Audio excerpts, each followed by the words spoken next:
புரட்டாசி பிறந்துடுத்து. புரட்டாசி அப்படின்னாலே பெருமாள் தான் அப்படிங்கிற மாதிரி. எனக்கு இதுலேயே ஒரு கேள்வி இருக்கு.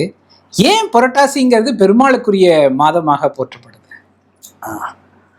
இந்த புரட்டாசி மாசத்துக்கு சம்ஸ்கிருதத்துல பாத்ரபத மாசம்னு பேரு. பத்ரம்னா மங்களம்னு அர்த்தம். பத்ரம் அப்படின்னாலேயே மங்களம் அப்படின்றத சொல்லி சொல்றது.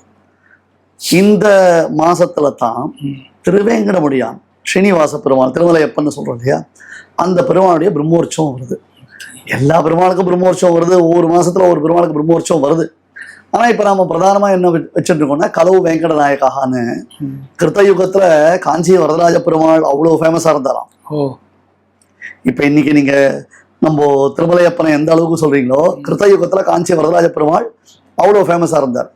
அப்புறம் திரேதாயுகத்துல ரங்கநாதர் ராமன் ஆராதிச்சதுனால, துவாபரத்துல மேலக்கோட்டை திருநாராயணபுரத்துல இருக்கக்கூடிய சம்பத்குமாரன் செல்லப்பிள்ளைன்னு பேர் அந்த பெருமானுக்கு, திருநாராயணன் செல்லப்பிள்ளைன்னு சொல்லுவோம்.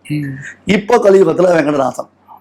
இந்த கலியுக வெங்கடநாதன் அவருடையதான ஒரு பிரம்மோற்சவம், அதாவது பிரம்மதேவராலேயே நிகழ்த்தப்படக்கூடிய உற்சவம். பிரம்மோற்சவம்னு அர்த்தம்னா பிரம்மதேவராலே நிகழ்த்தப்படக்கூடிய உற்சவம்.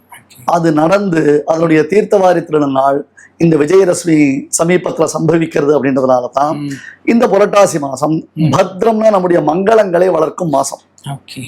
அதனால்தான் நீங்க பாத்தீங்கன்னா இந்த புரட்டாசி மாசம் வந்தா இந்த நான்வெஜ் சாப்பிட்றவா கூட நான்வெஜ் சாப்பிட மாட்டான்.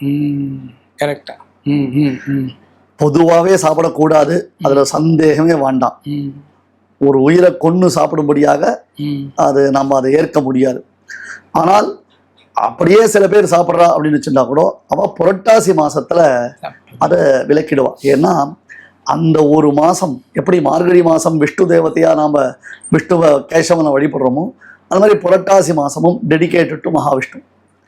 பத்ரம் என்னும் மங்களத்தை நமக்கு தரும் மாதமாகையாலே பாத்ரபத மாசம் என்னும் கன்னியா மாசம் அலைஸ் புரட்டாசி மாசம் இவ்வளவு பெருமை பெற்றதாக திகழ்கிறது. Super super.